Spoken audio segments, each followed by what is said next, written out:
이사야서 55장 6절에서 13절 말씀입니다. 이사야서 55장 6절에서 13절 말씀입니다.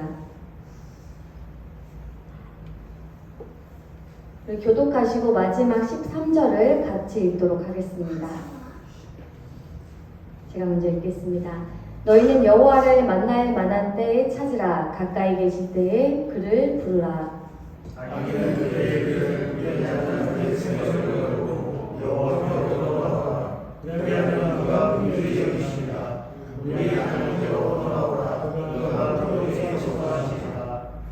이는 내 생각이 너희의 생각과 다르며 내 길은 너희의 길과 다름이니라. 여호와의 말씀이니라. 이는 하늘이 땅보다 높은 같이 내 길은 너희의 길보다 높으며 내 생각은 너희의 생각보다 높으니라. 이는 비와 눈이 하늘로부터 내려서 그리로 되돌아가지 아니하고 땅을 적셔서 소출이 나게 하며 싹이 나게 하여 과종하는 자에게는 종자를 주며 먹는 자에게는 양식을 줌과 같이 내 입에서 나는 말도 어찌와 같이 헛되게 내게 떨어지지 아니하고 나의 깃발을 뜻을 이루며 내가 보낸 일에 동함이니라. 너희는 기쁨으로 나아가며 평안히 인도함을 받을 것이요 산들과 언덕들이 너희 앞에서 노래를 바라고 들의 모든 나무가 손뼉을 칠 것이며 잣나무는 가시나무를 대신하여 나며 화성류는 찔레를 대신하여 날 것이라. 이것이 여호와의 기념이 되며 영영한 표징이 되어 끊어지지 아니하리라. 아멘. 오늘 말씀의 제목은 가장 중요한 일입니다. 사실 이 앞에 지금이라는 말이 있었는데 들어가지 않았는데 지금 가장 중요한 일. 영어로는 What is the most important thing right now? 라는 말씀으로 함께 말씀을 전하도록 하겠습니다. 많은 사람들이 지금 구원의 때가 가까이 왔다고 말하고는 해요. 그런데 이렇게 말하면서도 우리의 삶은 변하지 않는 이런 모습을 계속 또 유지하고 있습니다. 사람들이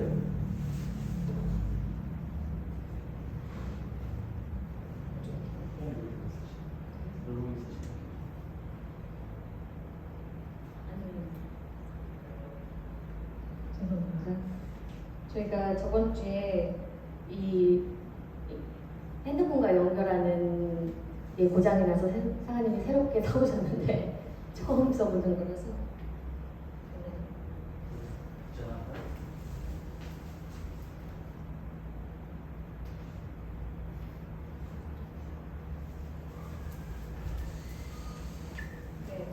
모르시는 분들을 위해서 저희가 매주 영상은 저희 유튜브 채널에 올라가니까 혹시 잘 못 들으신 분이나 또 다른 사람들에게 전하고 싶으시면 유튜브 채널을 찾아서 다시 들으시면 됩니다.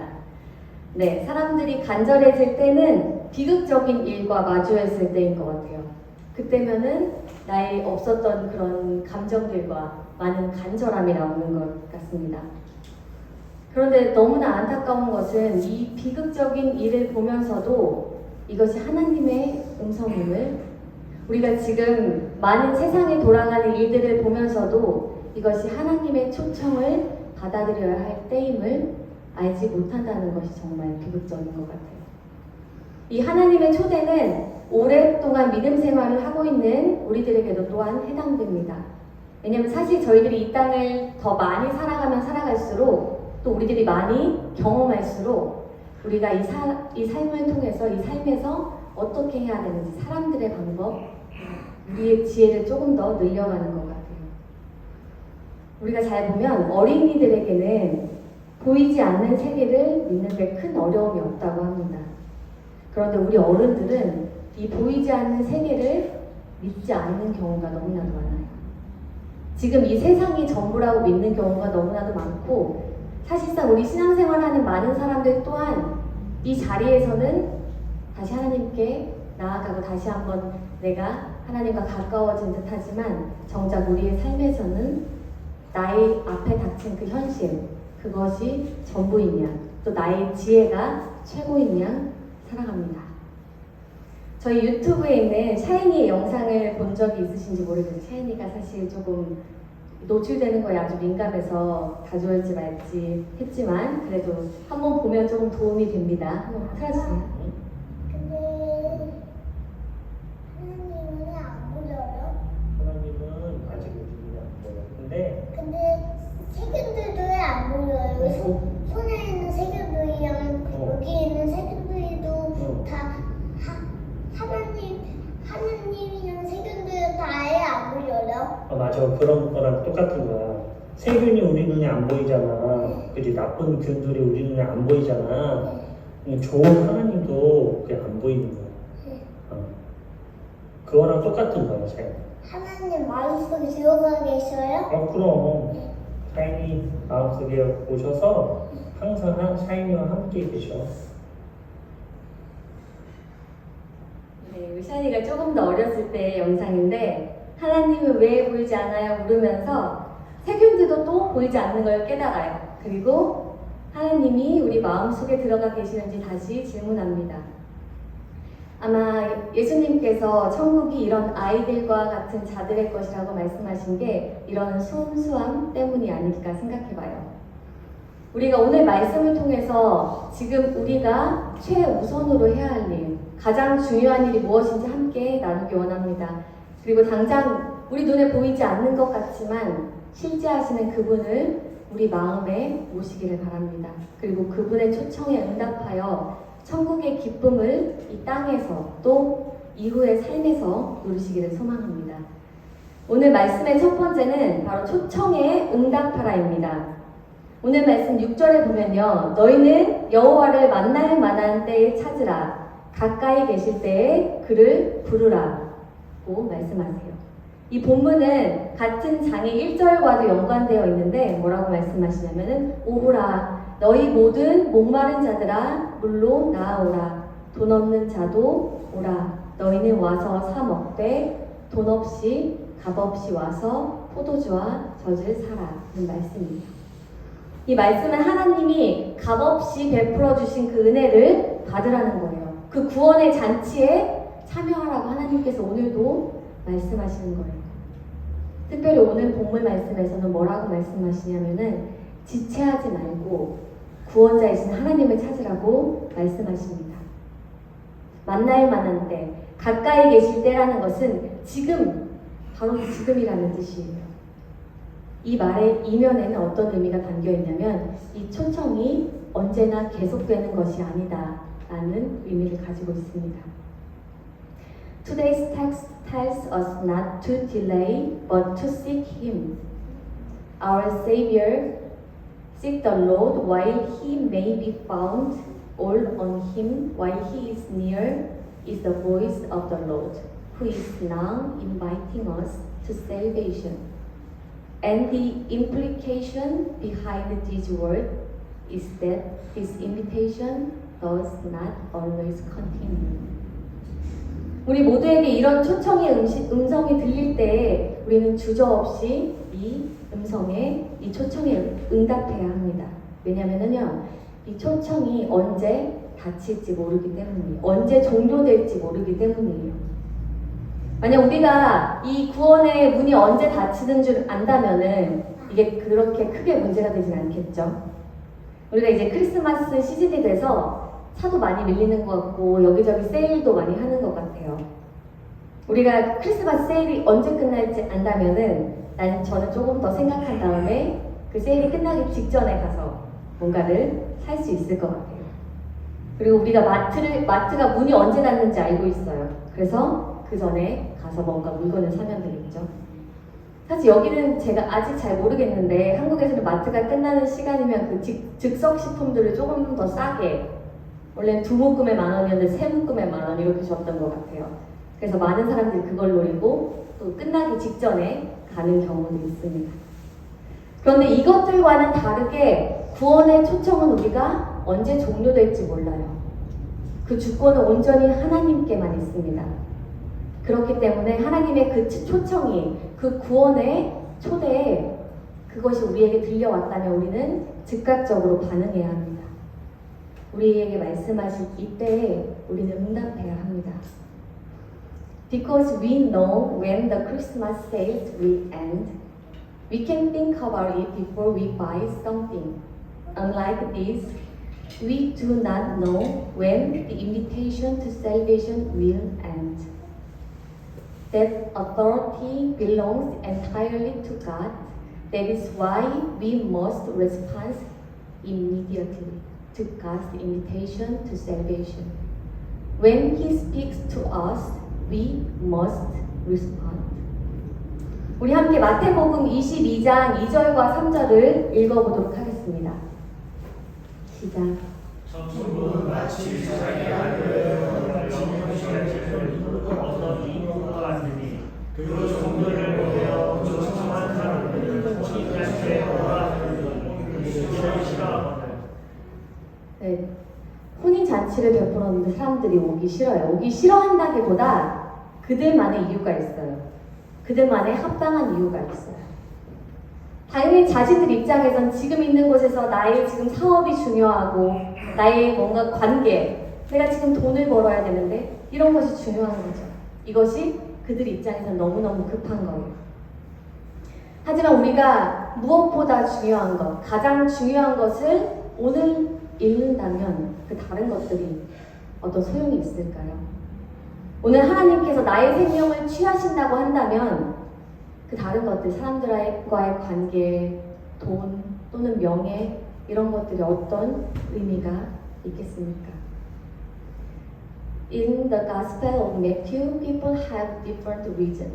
Everyone is saying they can't participate in the party for good reasons. Of course, it is important from the position they are in. It's urgent, but what good are those other things if we lose what is most important to us? If God were to take my life today, other things such as relationship with people, money, and fame would mean nothing. 우리 인간들에게 생명의 문제를 해결하는 것보다 더 시급한 일이 있을까요? 생명의 문제는 우리가 지금 아직 생명이 우리 안에 있을 때, 우리가 아직 살아있을 때 해결해야 돼요. 그리고 그때가 바로 지금 이 순간입니다. 아직 하나님의 구원의 초청에 망설이시는 분이 계시다면 지금 결단하시기 바랍니다. Is there anything more urgent to us than life? The problems of life must be solved now, while we are still alive. That time is right now. If there are still people who are hesitant about God's invitation to salvation, please make a decision now. 아직도 사소한 일들, 하나님 입장에서 보면 너무나도 작은 일들, 그것들 때문에 나의 삶에서 그것이 가장 중요하다고 생각되고 그것이 나의 생명보다 중요하다고 생각하고 있다면은 오늘 말씀을 통해서 우리의 생명 그리고 우리의 구원이 그 어떤 것보다 중요한 것임을 다시 한번 기억하시기를 바랍니다. 또 이미 내가 구원받았다, 하나님께서 내게 구원을 주셨다고 생각하시는 분들은 우리 주변에 이 중요한 것을 간과하고 알지 못하고 살아가는 사람들에게 이 생명의 길, 이 구원의 길로 바르게 이끄는 그 사명을 가지고 있으니 우리에게 그런 사명이 주어졌음을 꼭 기억하십시오. 여호와를 만날 만한 때에 찾으며 그가 가까이 계실 때에 부르시기를 바랍니다. 또 이를 알지 못하는 이들에게 때가 이제 임박했음을 꼭 전하시는 우리 모든 군우님들 되시기를 축원합니다. 우리 두 번째로는 회개하라. 또한 인간의 연약함을 인정하라입니다. 7절 말씀은 우리를 향해서 회개를 촉구하고 있는 말씀이에요. 하나님은 죄인들을 용서하시는 분입니다. 우리들로 구원의 삶을 살게 하세요. 우리가 하나님을 떠올려 보면은 사랑, 감사, 여러 가지 많은 형용사들이 있지만, 네, 용서는 형용사가 아니네요. 이 용서를 빼놓을 수는 없는 것 같습니다. 세상이 용서할 수 없다고 하는 그 죄인도, 또 나도 하나님께서는 그 크신 사랑으로 용서하십니다. 우리가 회개하면 우리의 연약함을 인정하면 그때 우리의 회개를 들으시고 우리의 목소리를 들으시고 또한 응답하십니다. 근데 이런 회개는 그냥 되는 게 아니에요. 이는 예수 그리스도께서 우리의 죄를 대신해서 죽으셨기 때문에 가능한 일입니다. 레위기 17장 11절에 말하고 있는 것은 피 흘림이 없는 즉 사함이 없다라는 말씀을 하고 있어요. 우리 한 번만 더 읽어보도록 하겠습니다. 시작. 육체의 죄는 피에 있으나 내가 이를 너희 중에서 천사를 부여 너희 생명을 가져 속죄하게 하였으니 생명이 피에 있으므로 주가 저를 심판하리라. 지금은 더 이상 우리가 이 제사를 드릴 때 피를 함께 동반할 필요가 없죠. 왜냐하면 예수님께서 우리를 대신해서 죽어주셨기 때문이에요. 우리 죄를 대신해서 그가 그 모든 것을 짊어지고 돌아가셨기 때문이에요. 만약 우리 죄를 대신해서 죽으시지 않았다면, 우리가 그 죄를 대신해서 죽어야 됐다면 우리는 구원받을 수 없는 자들이기 때문에 우리는 천국을 보지 못할 것입니다. 근데 하나님께서 우리의 죄를 대신해서 예수 그리스도를 보내시고 그 피값으로 우리를 사셨어요. 그렇게 우리가 하나님을 믿으면 구원을 받을 수 있다는 그 근거가 되는 것입니다. 여기에서 정말 중요한 것은, 가장 중요한 것은 바로 진정한 회개가 우리에게 있어야 한다는 거예요. 나의 연약함을 인정하고 주님께 나아가는 회개가 있어야지 우리가 구원받을 수 있다는 사실을 꼭 기억해야 합니다. 이 진정한 회개란 무엇인가? 이것이 사람들 사이에서 많은 논의가 될 수 있는 것 같아요. 이게 정말 회개인가? 내가 한 것이 정말 회개인가? 네가 한 건 회개가 아니야. 이렇듯이 회개에 대한 많은 논란이 있습니다. 사실 이 회개라는 것에 대해서 생각을 하면은 항상 이 영화가 떠오르곤 해요. 혹시 아실지 모르겠어요. 한 번 더 넘겨주시면 2007년에 밀양이라는 영화가 있었어요. 전도연 주연의 영화였고, 당시뿐만 아니라 지금까지도 아주 잘 만들어진 영화라는 그런 평을 받고 있습니다. 이 영화 혹시 보신 분 계신가요? 아무도 안 계세요? 밀양을 별로 안 좋아하시나? 밀양 막신데 지금. 네, 꼭 보시기 바라요. 왜냐하면 우리 기독교인들에게 의미하는 바가 되게 큰 영화입니다. 제가 좀 잠깐 짧게 내용을 설명하자면, 전도연이 맡은 신혜라는 인물은 남편을 잃고 하나뿐인 아들과 함께 남편의 고향인 밀양으로 오게 된 여인이에요. 그리고 이 밀양에서 살면서 근데 아들이 유괴를 당합니다. 그리고 결국 죽기까지 합니다. 이러한 일들을 겪으면서 정말 힘들어하지만 어찌어찌 많은 사람들에게 도움으로 교회에 가게 되고 신앙의 힘으로 이겨내요. 그리고 그 유괴범을 용서하기까지 이릅니다. 이제 내가 혼자 용서할 수 없었나 봐요. 그래서 직접 가서 용서를 해주러 가서 그 용서를 베풀러 간 교도소에서 그 유괴범을 마주합니다. 근데 유괴범이 뭐라고 하냐면, 네가 용서해주러 온 건 너무 고맙지만 나도 이미 하나님을 믿고 회개를 했어. 그래서 난 이미 평안함을 누렸어 라고 말합니다.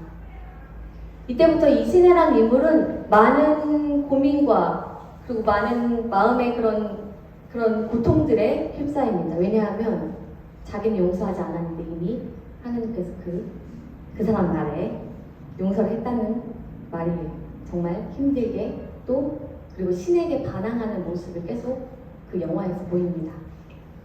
결국 그녀가 신을 향한 마지막 복수라고 생각한 살인, 즉 자살을 선택하며 손목을 잡기까지 하는데, 극적으로 살아나서 또 정신과 치료를 받고 다시 삶을 살아가면서 이렇게 딱 마무리되지 않고 그냥 이렇게 살아가면서 영화가 끝이 나요.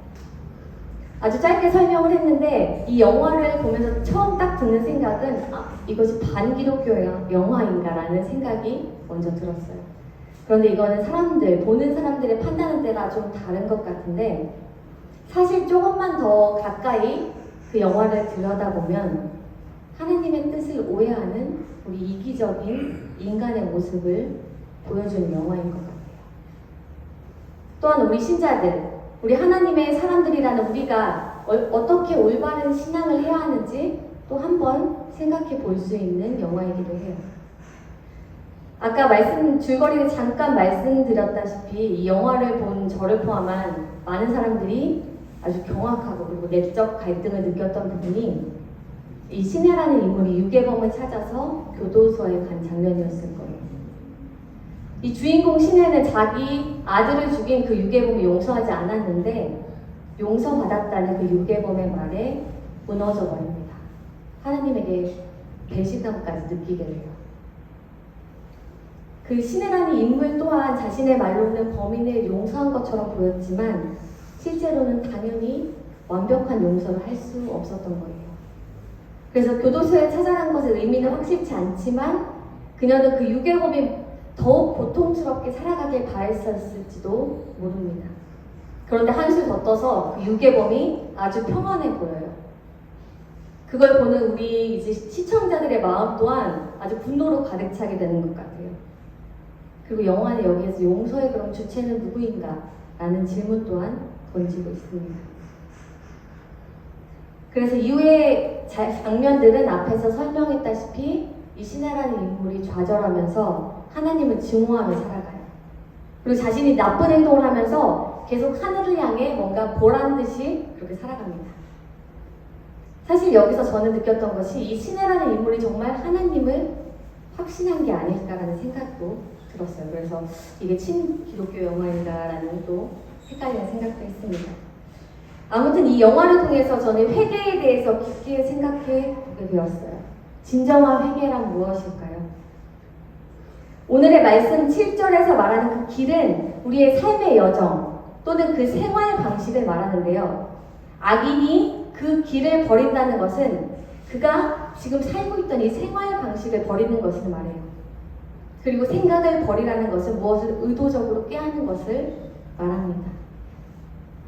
회개는요, 단순히 입술로 나의 죄를 고백하는 게 아니에요. 나의 삶의 태도를 완전히 뒤바꾸는 것입니다. 즉, 악을 버리고 선을 추구하는 삶을 사는 게 바로 회개예요. 이 미량이라는 영화에서 신혜의 회개 또한 여전히 옛사람의 모습을 가지고 있었던 게 아닐까 생각해봐요. 물론 우리가 회개를 했다고 해서 우리 안에 죄성이 완전히 사라지는 것은 아닙니다.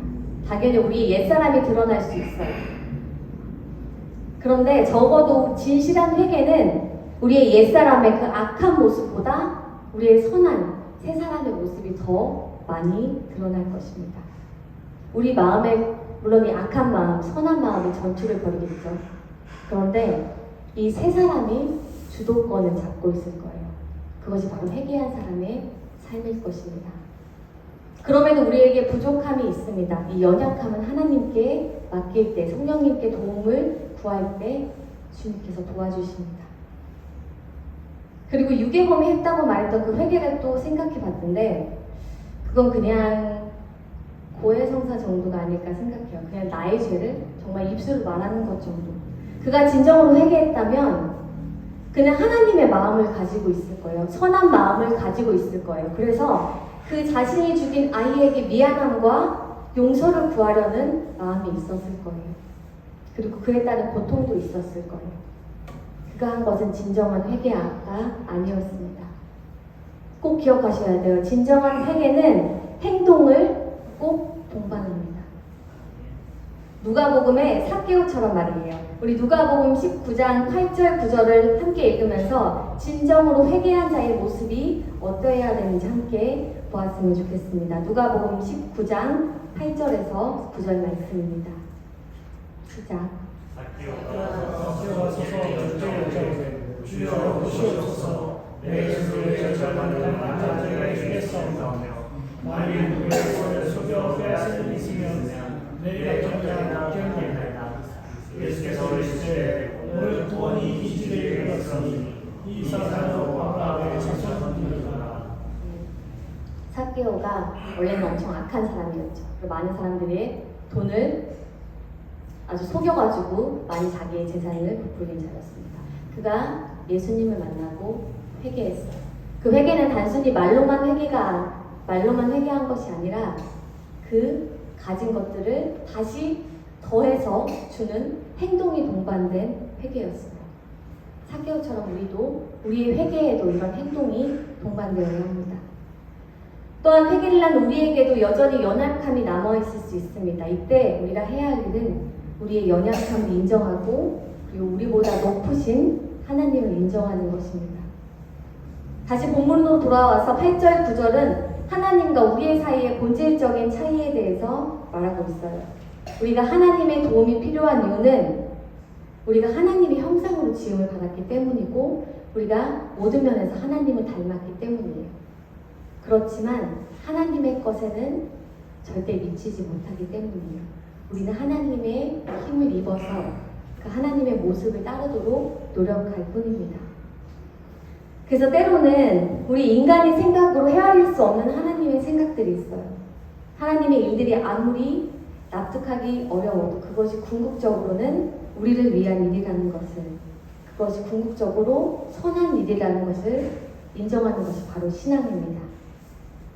하늘이 땅보다 높음 같이 하나님의 길이 우리의 길보다 높으며 하나님의 생각이 우리의 생각보다 높습니다. 진정한 신앙인은 하나님과 나 사이를, 그 차이를 또한 겸손하게 인정하는 데에서 비롯됩니다. 우리는 회개하는 삶을 살아야 돼요. 그리고 우리가 아직 헤아리지 못할지라도, 헤아릴 수 없을지라도 나보다 더 잘 아시는 주님께서 이끄심을 믿으며 나아가는 우리 모든 고객님들 되시기를 소망합니다. 마지막으로 오늘 말씀의 세 번째는 천국의 기쁨을 기대하라입니다. 우리 천국 하면 무엇이 떠오르세요? 저는 이 천국에 대해 엄청 궁금한 게 많았던 것 같아요. 예전부터. 천국은 대체 어떤 곳일까? 근데 우리 샤이니도 조금 궁금한 게 많은 것 같아요. 샤이니 얘기하는 거 별로 안 좋아하지만 엊그제 샤이니를 씻기다가 왜 샤이니가 저한테 질문을 해요. 왜 이 세상이 천국 같지 않을까요? 아주 심오한 질문이었죠. 왜 천국에서는 아프지도 않을 텐데 이 세상에서는 이런 아픔이 있을까요? 우리가 이렇게 아주 어른의 시선을 보면 마음의 아픔 이런 걸 떠올리겠지만 샤이니가 어디 다쳤어요. 씻다가 여기가 쓰라린 거예요. 그래서 이것을 보고 천국은 이런 아픔도 없을 텐데 왜 나는 여기가 아플까? 라는 그런 마음을, 그런 궁금증을 가졌나 봐요. 천국은 하나님과 함께하는 곳입니다. 그것만으로도 우리에게 기쁨이 되고 그것만으로도 기대가 되는 곳입니다. 오늘 본문 말씀 12절과 13절에 보면 너희는 기쁨으로 나아가며 평안히 인도함을 받을 것이요 산들과 언덕들이 너희 앞에서 노래를 바라고 들의 모든 나무가 손뼉을 칠 것이며 잣나무는 가시나무를 대신하여 나며 화석류는 찔레를 대신하여 날 것이다 라고 말씀하고 계세요. 여기에서 가시나무와 찔레를 대신해서 잣나무와 화석류가 난다고 표현됩니다. 먼저 이 가시나무와 찔레는 창세기 말씀에서 볼 수 있어요. 창세기 말씀 한번 띄워주세요. 짧으니까 함께 읽어볼게요. 시작.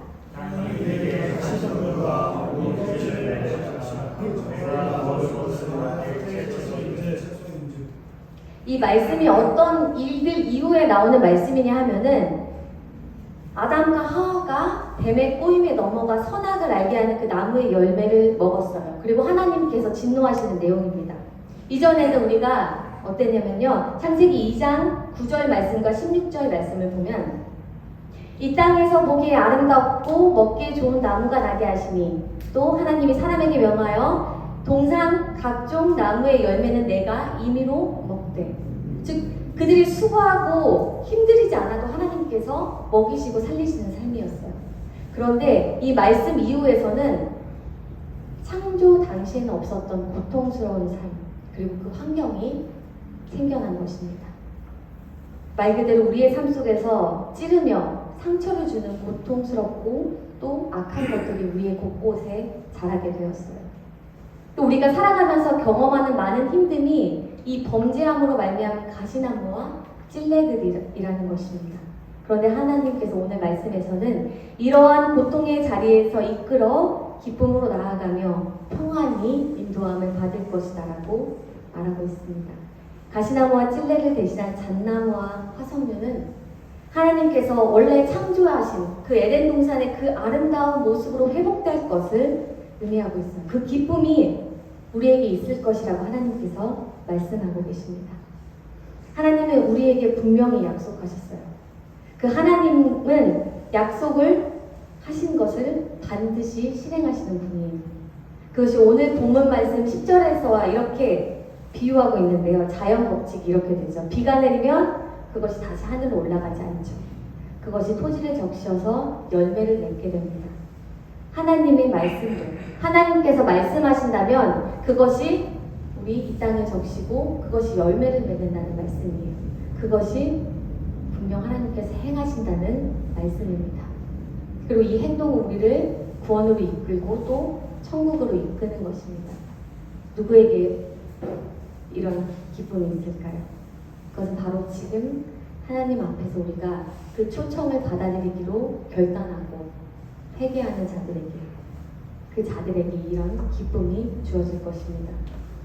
우리가 오늘 말씀에서처럼 즉각적으로 하나님의 구원의 초청에 응답하고 또 우리의 옛된 모습을 회개하고 또 주님의 그 강하심 그리고 우리의 연약함을 인정함으로 하나님을 높이기를 원합니다.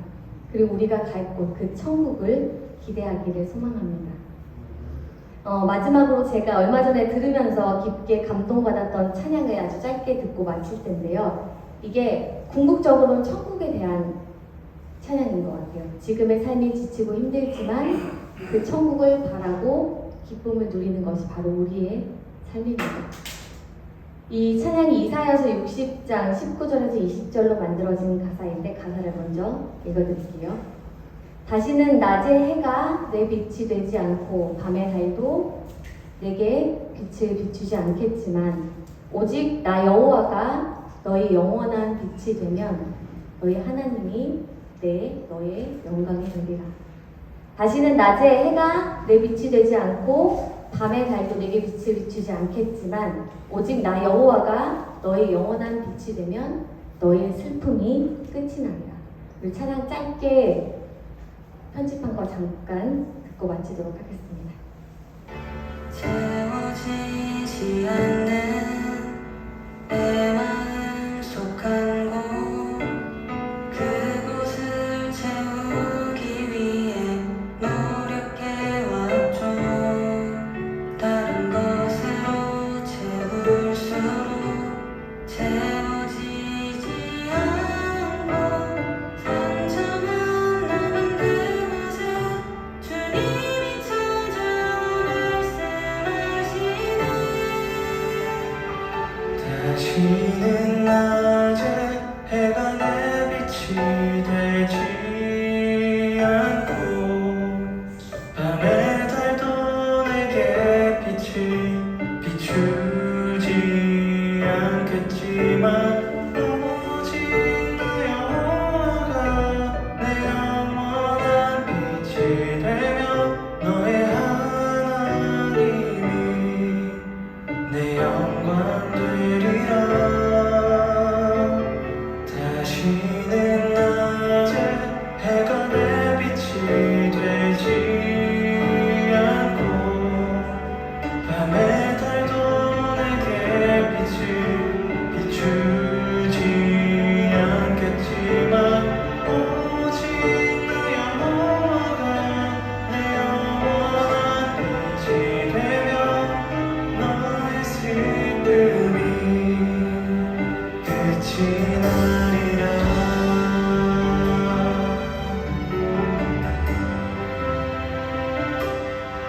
네, 우리 말씀을 마치면서 함께 기도하시겠습니다.